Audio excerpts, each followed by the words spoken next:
All right, so we're back in the saddle here, and our next stop is coming up just around this corner here. In about 200 meters, there is a bridge over what is known as Dumas Creek. And so we're going to work our way over there, pass through a little cut here, it looks like.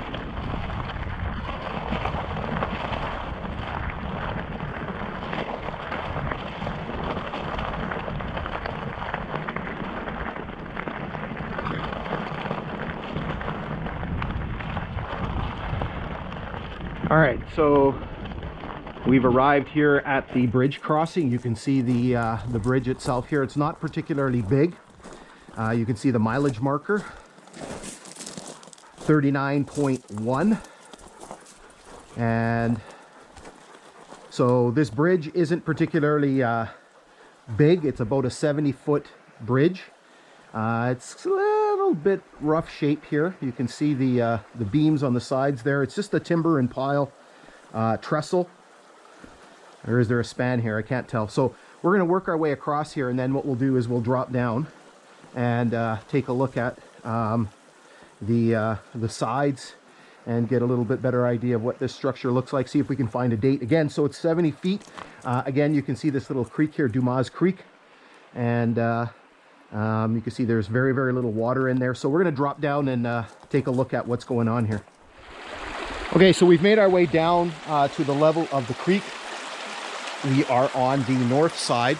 So you can see the bridge here in front of us. So it's just a simple span bridge with two concrete abutments.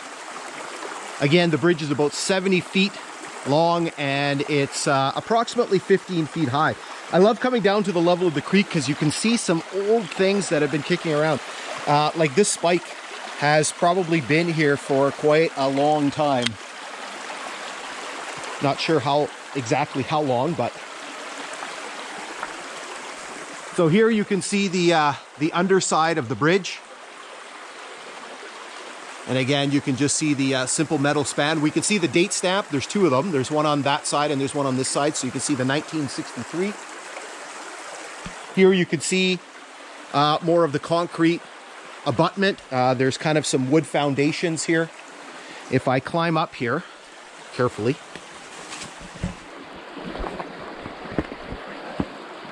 we can get right under the bridge.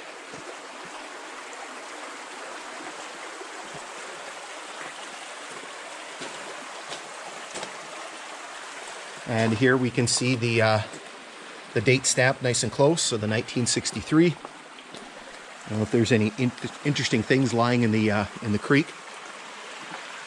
All right, so what we're going to do is we are going to make our way back up to the level of the grade and continue pushing our way to the west.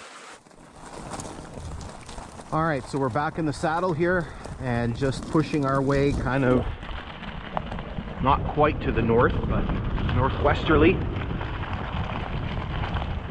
Our next stop is not really coming up until we get to milepost 40. Here you can see we're going through a bit of a rock cut. Nice and wide here, though.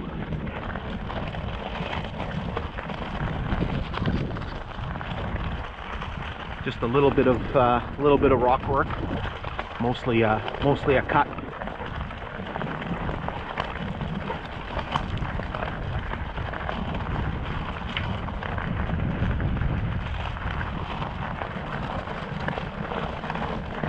Again, it just sort of amazes you how, you know, some sections are so grown in, and here it's just kind of wide and clear and open.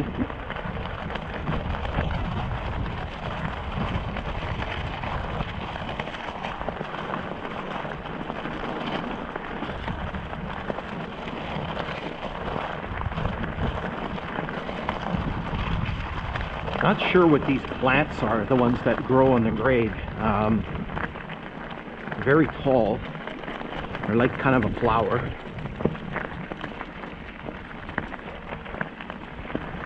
This section here looks like something happened here. This section looks like it's been repaired, or there you can see a piece of couple pieces of telegraph pole. Big high embankment here.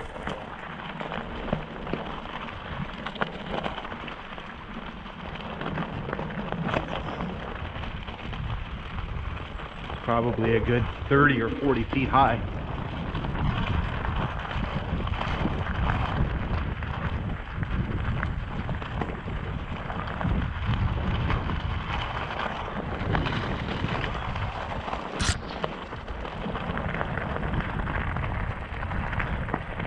So here it looks like they may have at one point dug some gravel. Kind of looks like it's been dug out. Again, another big kind of cut here.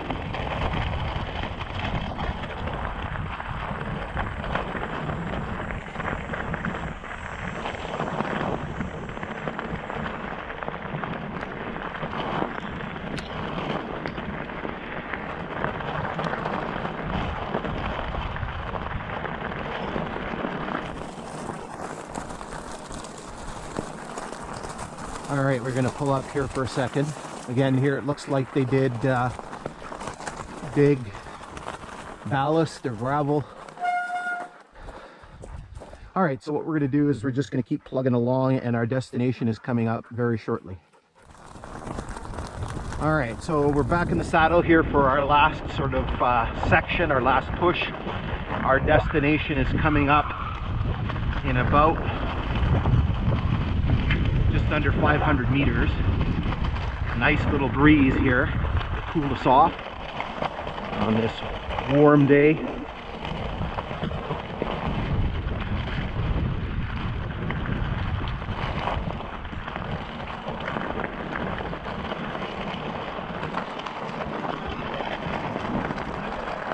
Again, all along here it looks like they dug gravel.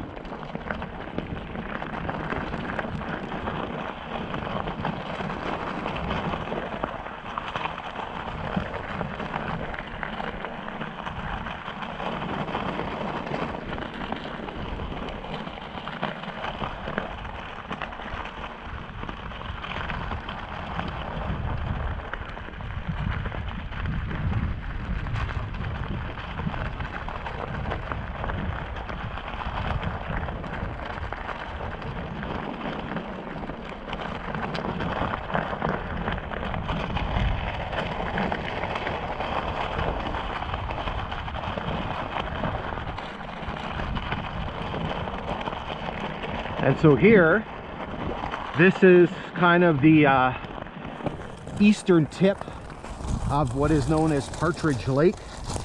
And this spot right here, I believe, at one time was probably a trestle.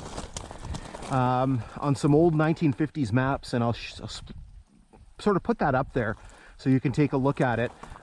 You can kind of see what appears, the symbol that they're using on the map would show that it's a trestle.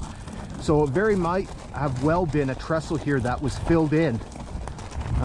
Very, very common practice to do that.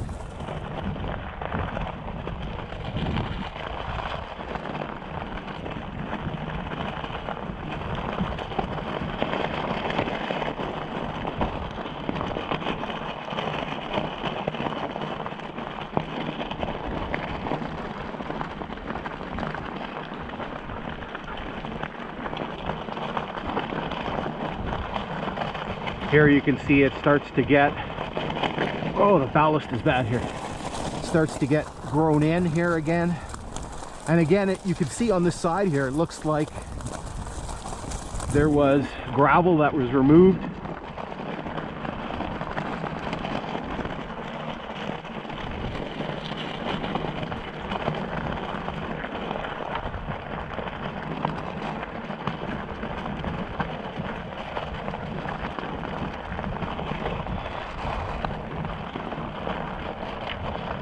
Sees the boys, so there she goes to go track them down.